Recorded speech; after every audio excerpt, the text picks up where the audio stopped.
Coming up on News in Depth, NIS Port Joint branch robbed, police arrest a man with high-powered rifle in city, and Georgetown City Council criticized for cleaning up the city. News in Depth begins now. With tonight's edition of News in Depth, I'm Eva Wharton. Thanks for joining us. First up, the payment of NIS pension at the Port Joint office on the west bank of Demerara was disrupted after gunmen stormed the building and carted off millions. Police on the west coast of Demerara were called in to investigate a multi-million-dollar robbery at the NIS office in Port Joint on the west bank of Demerara. There are reports that 6 men stormed the location, one of whom was armed with a firearm. The incident took place just around 3:30 this morning. The bandits reportedly relieved the security guard of his firearm, then gained access to the building. The ordeal reportedly lasted for just around an hour, with the bandits torching the safe at the location and removing millions.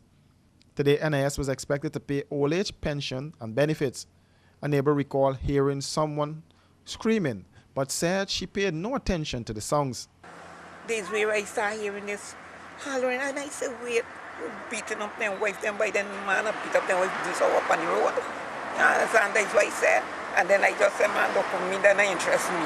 Don't me coming out in the house once or something like that, you understand?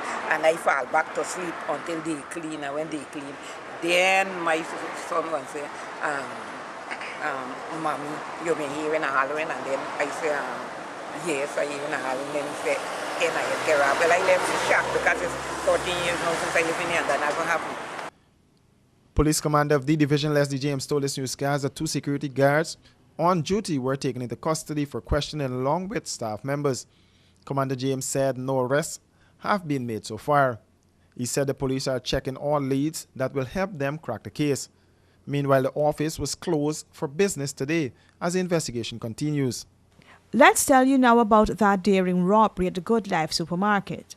Caught on tape, a daring robbery at the Good Life supermarket at Belvedere in the Quarantine last night. In that incident, the bandits with high-powered weapons stormed the supermarket, forcing the staff and patrons to lay on the ground. The supermarket is operated by Chinese nationals, and the owners were held at gunpoint as the bandits demanded cash. The masked men seemed unfazed and proceeded to terrorize the owners and staff, despite the presence of surveillance cameras all around, which would capture their images. The men took over $500,000 in cash and other items. Divisional Commander Ian Amsterdam said several men have been arrested in connection with the robbery. 2 of them are said to be from Rose Hall and Williamsburg. We will return with more news on the other side of this break. Hey, looky there. Let me go techie boots. Boots? No, man, I ain't gonna get lock up teeth in them big stinky 30-second boots. Plus, it can be more cheaper online. And don't got my favorite color, pink. Let me go along. Online shopping. Cheaper, faster, better. Passback.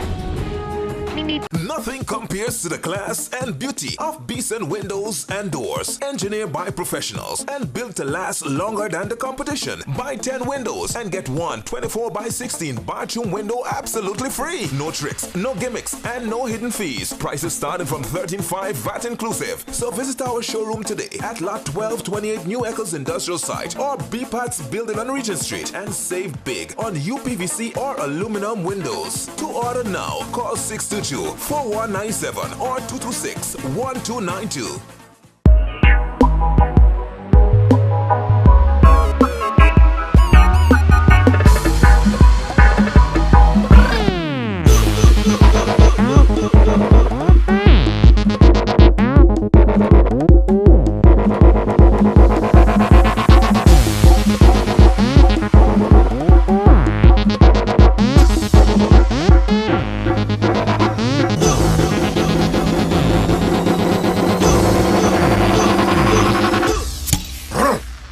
A man's beer.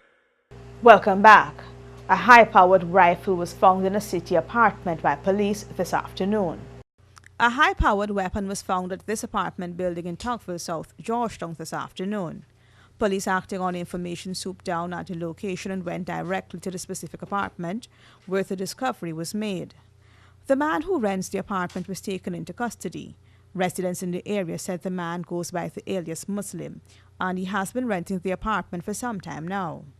Police Commander Clifton Hicken confirmed to this newscast that a rifle was found in the apartment. Police sources told this newscast that initial investigations revealed that the gun was unlicensed. The police are expected to check the weapon to ascertain if it was used in any criminal activities. The building is owned by Narish Puran, who operates the popular Green Ice taxi service. The Georgetown Mayor and City Council came in for strong criticism for their attempts to clean up the city.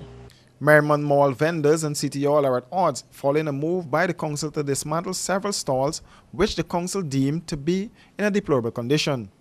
But the aggrieved vendors, many of whom are hairdressers and barbers, said the council is taking bread out of their mouths. Some of the vendors claim that a few of the stalls that were demolished were in good condition. Somebody call me. Oh, they break down my thing. My thing was in a bad condition. We break down my thing for. No, what's the reason for their break down my thing? That's what I want to know. This is not easy for people, man. This is single parents, but this is struggle. This is more poverty more than anything. This is stress, buddy. Now they're saying that we're not maintaining the spots, but we were maintaining the spots to extend the ones that are out here. We were maintaining our areas.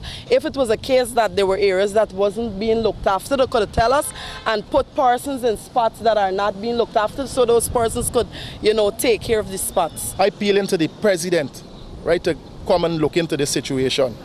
Because it appears as though if these people are bullying people, poor people, and if you check it out, poor people, where is the electorate? Poor people is the electorate in any country. But break the ones who looking shabby, and we gonna come to front and got the place looking unique and tidy in front. We ask them for that, We ask them for that. But while the action was aimed at removing the poorly kept stalls, the city engineer department appears to have missed the stall.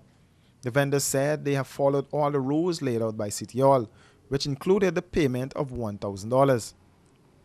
The vendors are saying that no notice was issued to them, and they have invested thousands of dollars to bring their businesses to what they consider to be an acceptable standard. That's a wrap for this edition of News in Depth. Do join us again, same time tomorrow for another edition.